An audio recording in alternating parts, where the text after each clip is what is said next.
হ্যাঁ কাইলে দেখলাম জানো ঘরে উথম থম বেজাল চলে কিসে কি সমস্যা? আর ঘরেতে বেজাল হইতে পারে, তোরে তো আমি তো কৈফিয়ত দি যাইতাম না বাজি।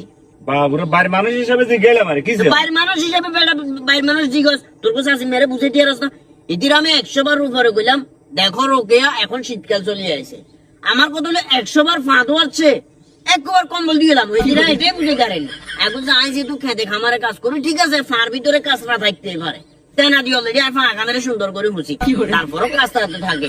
হ্যাঁ এখন দুইটি হবে, এটার কোনো ইয়ে আছে আমাকে শীতকাল হিটি আল্লাহ এখন বেজাল করে। আসলে চাষিম না বালাই কইছে আমরা খাইতে ছিলেন আমরা অনেক খাচ্ছিল না খারাপ। আর খাচ্ছিল খারাপ বাবুরে তোর অঙ্গা কবি তোর কাছে আসি তোর করে বিভিন্ন ভাবে হেল্প টেল্প করে তো আল্লাহকে বাজি কথাবার্তা করছে থাকো উদা কাঞ্চবা লাগাই দিমু হর অসুবিধা হয়ে যায়। হ্যাঁ কাইলে দেখলাম জানো ঘরে উথম থম বেজাল চলে কিসে কি সমস্যা? আর ঘরেতে বেজাল হইতে পারে, তোরে তো আমি তো কৈফিয়ত দি যাইতাম না বাজি। বাবুরে বাড়ির মানুষ হিসেবে যে গেলাম আর কিসে? বাইরের